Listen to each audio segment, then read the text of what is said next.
Story 1. After our first date, the moment seemed right, so I went in for a kiss. I got stone lips in return. Oops, I misread that. After our second date, I really thought things were amazing, so I went in for another kiss goodnight. Again, I got cold, flat lips. On the third date, the same thing.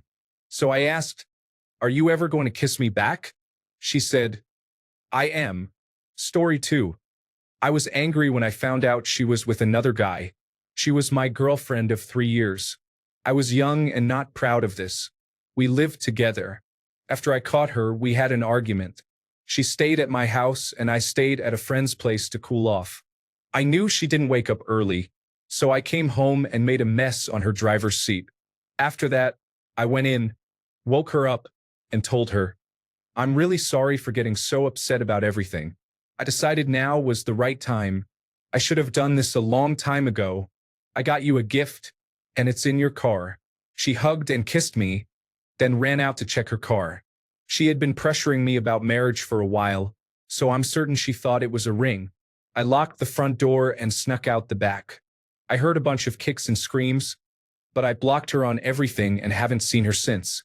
Story 3. Ghosted a woman once and I felt so bad about it ever since. Just because I hate it when it happens to me, so that was really inconsiderate of me and wrong. Story 4. I bullied this girl in high school to tears. I remember being really nasty and not thinking much of it. One day I did think about it and a huge feeling of remorse, guilt, disgust, and shame hit me. I later apologized to her for the terrible things I said to her and how I made her feel. She forgave me and we became good friends in high school. I'm still on very good terms with her to this day as an adult, and I've said sorry countless times to her because I still feel disgust in myself that I even did that to her. I like to think I learned from that mistake, and I've never bullied anyone else to this day and refuse to. It's out of order. Story 5. Went on a date, and she was rude to the staff. I didn't like her personality at all. She was entitled and rude, basically a Karen on the first date. I excused myself to go to the bathroom and left her with the bill. Story 6. Told her the fourth plane crashed in the middle of nowhere, Pennsylvania. Found out a few months later, when we started dating officially, that she was from Middlebury Center, Pennsylvania, which was a tiny farming community that was essentially the middle of nowhere. That was September 11th. We were at a boarding school in upstate New York. She, a student, worked in the cafeteria, so even with classes canceled, she was stuck working. Story 7. I accidentally hurt my girlfriend with a jagged nail edge, causing a small wound. She yelped and recoiled in pain, and understandably, it was the end of our session. I felt terrible, but I was thankful it healed fine without any infection. Story 8. One time, this girl I knew who really liked me asked if I could drive her to a party we were both going to since I didn't really drink in high school. I didn't really like this girl at all, but I thought I was a nice guy, so I decided to give her a lift there and back. Long story short, the party host and I started getting a little romantic, and she wanted me to stay the night, so we basically sat there waiting for this girl to find her own way home without telling her. It was literally me, the party host, and this girl, the last three at the party, and we basically just ignored her, hoping she would realize what was happening and call a parent to pick her up. But she never did, so I ended up texting one of my friends, who wasn't at the party, to ask if he could drive her home so I could stay the night there. Looking back on it, she was so nice to me, and even though there was zero part of me that wanted anything to do with her romantically, I feel horrible about the way I treated her. Story 9. I took her to dinner and asked nicely for her to put her phone away. We were there to talk, but she needed to take selfies and pictures of the food and kept posting everything while ignoring my request. She wasn't saying much and looked at me like I was wrong. So, without another word, I got up to go to the bathroom but kept going to my car. She drove herself, so she ate by herself and paid for the food herself. Story 10. When I cheated on my girlfriend of 3 years, I'll call her Mary, while I was on a trip with friends of ours that she decided not to go on. I can give all the excuses for what I did, but it doesn't matter. It was a moment of drunken passion with a married woman that I had known and loved for years before meeting Mary. I'll call the affair partner Holly. There wasn't anything Mary had done to me to deserve my betrayal. If I had been so unhappy with her or so in love with Holly, I should have ended things with Mary and been single. It wasn't fair to her or the man who was Holly's husband at the time. I was selfish and weak.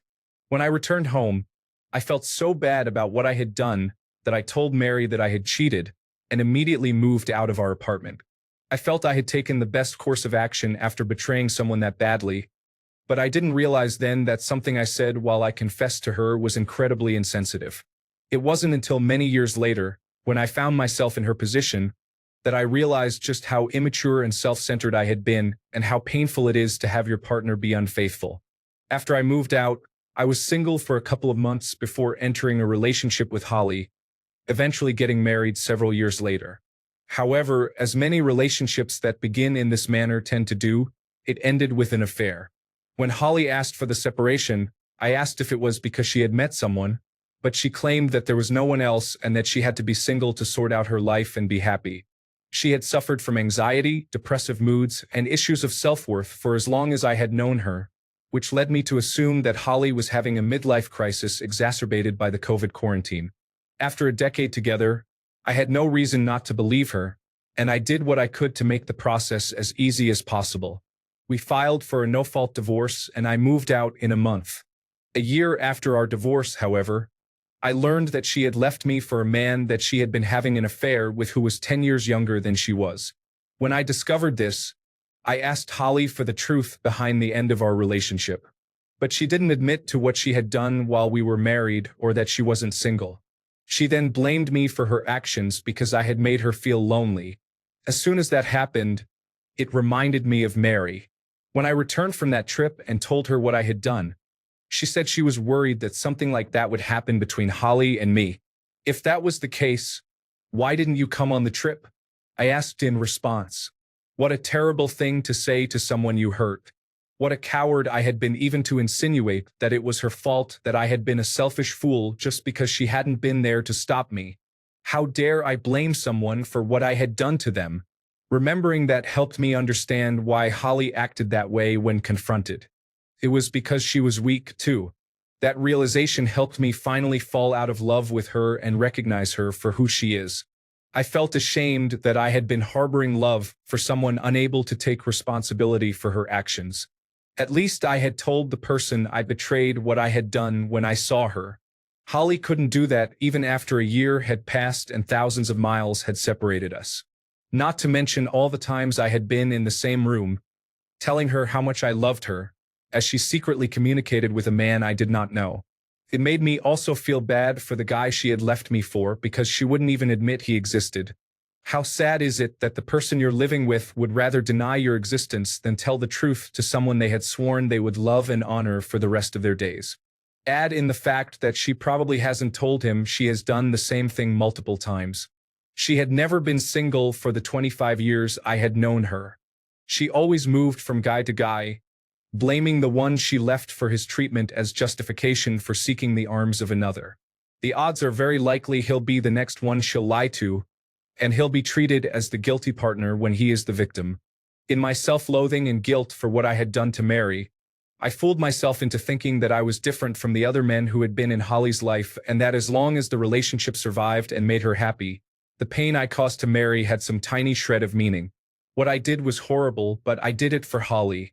As I typed that out, I realized how ridiculous that statement is.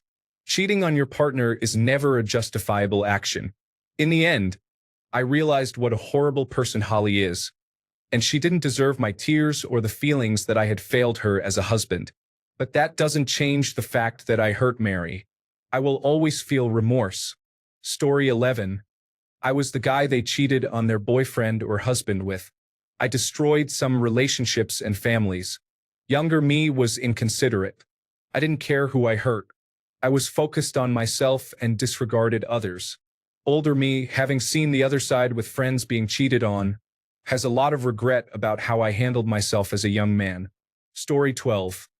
I got mean after telling her multiple times I did not want to talk to her anymore. She was nice, but she got really clingy really quickly, and it felt like love bombing, so I ran for the hills. And when I told her the third time to stop contacting me, I could not contain my anger anymore. I realized now she was not doing that. She was just incredibly lonely, and I should have been sympathetic, but I was too young and naive about people to understand that. Story 13. I was dating this girl back in high school who liked me way more than I liked her. It originally started off as friends with benefits but escalated to a relationship. Anyway, I didn't have a car or license at the time, and she wanted me to ride the bus to come see her. It was like a 30-minute bus ride, and I didn't want to take the bus. She told me, "I would do that for you." And in response, I said, "Well, I wouldn't." I was really unkind to her. We broke up after a while because of some things she did to me. About a year ago, we reconnected briefly and apologized to each other for how we were. Story 14. I was involved with a girl heavily into the music and electronic dance music scene. Unfortunately, she was a problematic cocaine addict with untreated borderline personality disorder who decided to end an evening by breaking my nose after screaming at me for a solid hour. I kept asking her to leave before she stole the drugs I had bought for that night. I had no desire to lay hands on a woman, especially with drugs in my home, past midnight and all the commotion. Oh, and she stole my bumper, literally ripped it off and hid it in a neighborhood trash can. This was the second or third time I forgave her. This incident was triggered by me opening up about being molested and her accusing me of always playing the victim. She had left her SoundCloud account logged into my computer to show me her music. A decade's worth of hundreds of artists, dozens of custom playlists, tens of thousands of songs.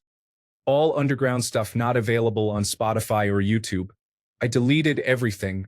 I spent an hour, with my nose dripping blood, unfollowing every artist and removing every liked song and playlist.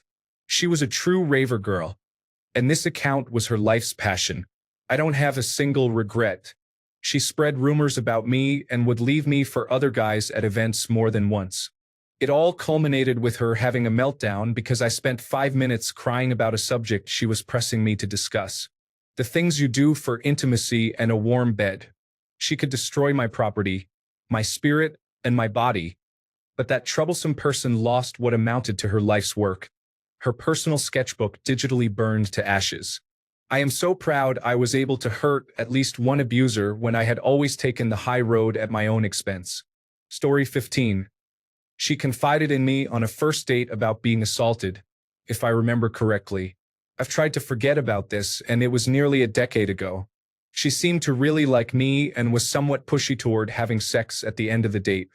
We ended up having sex in my car. Then I dropped her off at her car. She told me to let her know when I got home, but she never replied to my texts anymore.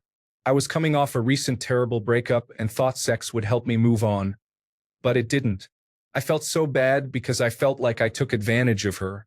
I'm sure there are a few women who don't think fondly of me, but this is the one case where I know I treated that woman wrongly, and I regret it tremendously.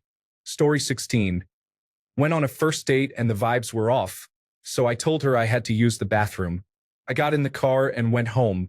I was like 17 at the time, I think. When I was around 19, I caught my then-girlfriend cheating. We were at her house with her mom, and I told her mom that the only thing her daughter will ever be good for is laying on her back. Both their jaws dropped. I just laughed and left. Last time I ever saw her. Story 17. After she cheated, we separated pending a divorce. We still lived together and she ended up getting a boyfriend. One night, the mood got us both, and she cheated on her boyfriend. She looked me in the eye with hope and happiness, asking, "Does this mean we are back together?"